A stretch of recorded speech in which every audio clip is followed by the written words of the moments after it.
राधे राधे भाई लोग, आप देखिए महाराज जी क्या कहते हैं सत्संग में। पूरा देखिएगा तब ये समझ आएगा। लाइक कर दीजिएगा, सब्सक्राइब कर दीजिएगा। आप देखिए महाराज जी का वीडियो। भजन करते हुए निद्रा क्यों आती है? भजन में प्रीति न होने के कारण, भजन में प्रीति न होने के कारण निद्रा आती। जिसमें हमें प्रीति है कभी नींद आ सकती है। मालूम है, प्रपंच की बात करने में कभी नींद आएगी। अगर हमें समाचार में प्रीति है, समाचार सुनने में कभी नींद आएगी।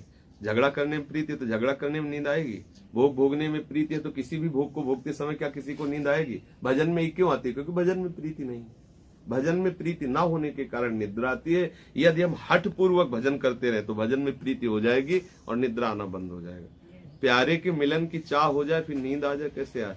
किसी को रुपया की चाह हो जाती है तो ओवर टाइम काम करता है, थोड़ा सो लेता है, दिन भर लगा रहता है क्योंकि उसे रुपया चाहिए। किसी को प्रभु की चाह लग जाए तो उसे नींद कैसे आ सकती? पर चाह प्रकट होने के पहले हमें जो विकार सताते हैं उसके लिए हमें भजन हट करके करना होगा। हमको भी नींद आती थी शुरुआत में जब भजन में, तो हम तो अपने ऐसे काटते थे, जैसे बैठे बैठे नींद आए तो ऐसे काटे कस के।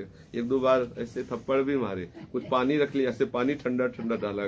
कभी ऐसे भी नहीं शांत हुई तो चले, क्योंकि बच्चा थे ना उसे, तो दौड़ते ऐसे चले, चलते हुए टहलते हुए। हमें नींद से लड़ना है। तभी नींद के लिए ये देखना चाहिए कि हमारा पेट साफ होना चाहिए। अगर पेट न साफ होगा तो नींद आएगी।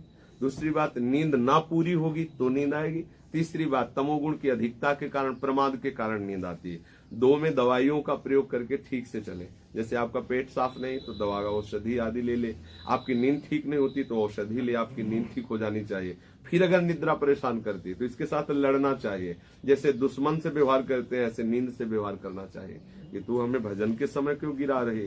खड़े हो जाना चाहिए, खड़े हो जाए, पानी रख ले, जहाँ नींद आवे पानी डाल। एक संत तो बड़े विचित्र थे, वो जब बहुत पर तो ठंडी का समय था, ठंडी में और नींद आती है, जैसे कंबल आदि ओढ़ लेना, तो वो गए गंगा जी के कगार में बैठ गए।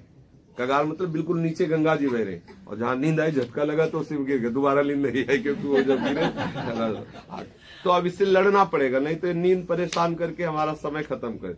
और प्रपंच में लोगों कभी नींद नहीं आएगी। आप टीवी देखो, समाचार सुनो, कभी नींद आएगी? नहीं आएगी। प्रपंच में नहीं है, भजन में आ जाएगी, सत्संग में आ जाएगी। सत्संग में जहाँ कितने लोग ऐसे कैसे झटके मारते रहते, सत्संग में नींद आ जाती।